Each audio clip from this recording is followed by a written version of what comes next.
De tout ce qu'on dit de Kéba, pour moi, qui l'ai connu, très proche de lui,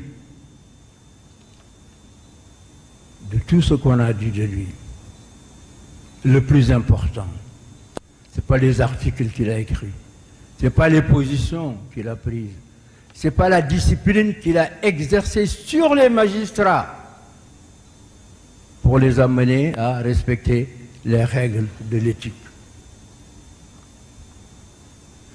C'est d'avoir dit non à un président de la République.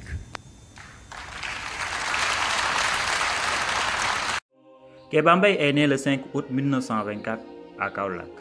Il fréquente l'école nationale William Ponty de Sébikotane et exerce quelque temps comme instituteur.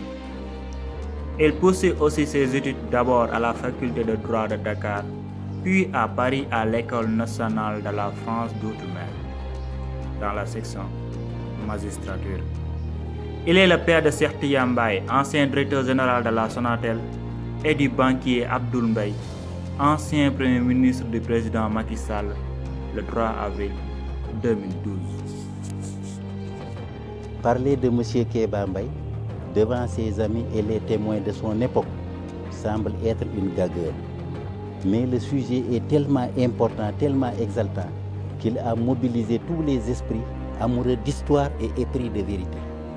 Toutes les recherches, tous les témoignages qui ont été faits sur Kéba Mbaye ont fait l'unanimité sur son caractère de patriote et sa dimension internationale d'humaniste. Homme doué d'une intelligence créatrice, animé d'un courage clairvoyant, il a su durant toutes les luttes qui jalonnent sa brillante carrière défendre l'intérêt des Sénégalais et de la diaspora dans un contexte hostile. La franchise de son discours, c'est d'avoir dit non à un président de la République.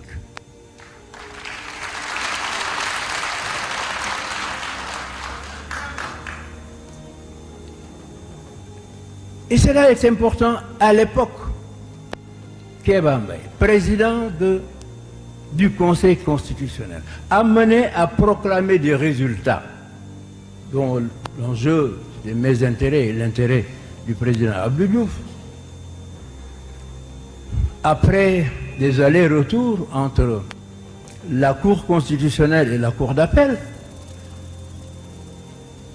a posé le dossier, a examiné le dossier sur sa table, a écrit une lettre de démission, l'a posée sur ce dossier et est parti.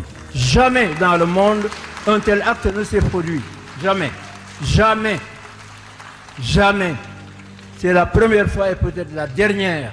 C'est ça l'éthique dont vous parlez. C'est ça l'éthique. Il est parti sans bruit, sans déclaration, sans faire des articles. Il faut que triomphe l'éthique au Sénégal. L'université Cheikh Anta Diop doit donner l'exemple. Le pouvoir est fait pour servir. Il est passager. L'argent ne sert qu'à satisfaire les besoins. Au-delà, il est inutile. La deuxième condition du règne de l'éthique, c'est l'éducation. Il est indispensable que nos enfants et nos petits-enfants bénéficient d'une bonne éducation. Tous mes amis des pays émergents me le disent, la clé de leur réussite, c'est l'éducation. Que nos étudiants entrent à l'université comme on entre dans les ordres ou au Dara, et que les meilleurs soient mis dans les conditions optimales pour devenir des cadres de haut niveau, ou même,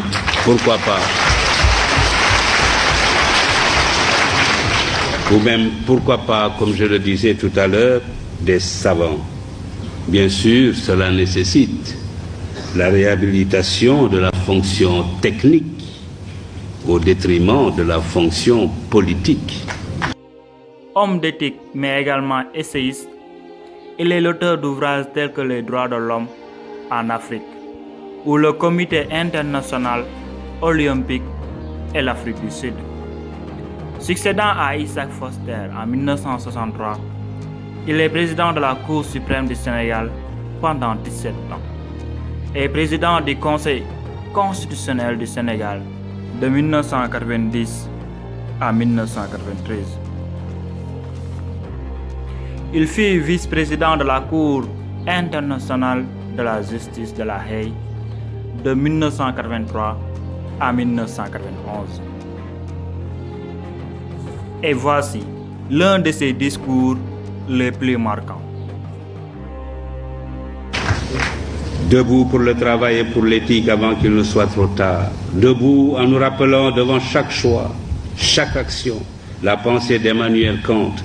Demandons-nous chaque fois que nous sommes tentés d'avoir un comportement non éthique, ce que serait la vie si chacun faisait comme nous.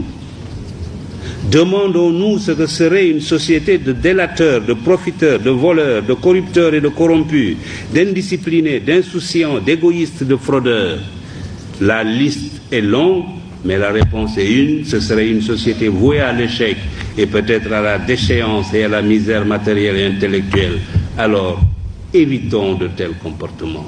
J'avais ajouté, déterminons-nous à débusquer et à écarter sans complaisance au besoin et à punir sans faiblesse ce qui ruine ce pays ou le desservent, les corrompus et les antinationaux, les roublards et les paresseux. Cultivons l'honnêteté et le courage au travail, que chacun au poste où il est, du ministre au planton, du chef d'entreprise aux manœuvres, considère comme reposant sur ses seules épaules le destin de la nation. Inventons un système qui ne récompensera désormais que la compétence, le travail et la probité. La vérité est que, à cette époque, j'avais constaté que le Sénégal avait fait, depuis qu'il avait accédé à l'indépendance, ensemble avec l'ancien Soudan français, 2 faux départs. Le premier a été constitué par la rupture de la Fédération du Mali. Je regretterai cette rupture toute ma vie, surtout aujourd'hui, où chacun est convaincu que la principale erreur dans ce continent est d'avoir accepté de le diviser en micro-États, livrés face à nos maîtres d'hier, à la fatale loi de la division qui amoindrit et affaiblit ce qu'elle divise. Plutôt que d'avoir de grands politiciens, cherchons à avoir de grands médecins, de grands ingénieurs, de grands professeurs, de grands spécialistes de l'économie et des finances, et même des savants. Les pays les plus puissants du monde ne sont pas ceux où la politique est reine. C'est plutôt le contraire. Les Marocains ne sont pas les seuls à se soucier de l'éducation, du travail et de l'éthique. L'Asie du Sud-Est, les organisations internationales et même les pays développés ont décidé de s'engager sur la voie de l'éthique. Des comités et des commissions commencent à se dresser un peu partout comme des sentinelles de la vigilance morale sur les routes de la recherche scientifique et technologique, de la gouvernance, de l'entreprise, du négoce, du sport et de toutes les activités humaines. Leur mission consiste à informer, éduquer, prévenir, enquêter, proposer des remèdes ou des sanctions aux organes compétents. L'éthique est désormais enseignée dans plusieurs universités, écoles et instituts. Il nous faut participer à ce mouvement. Il faut alors que dans nos institutions, dans nos organes, nos administrations, nos ateliers et nos bureaux, partout, suivre cet exemple. Il faut que triomphe l'éthique au Sénégal.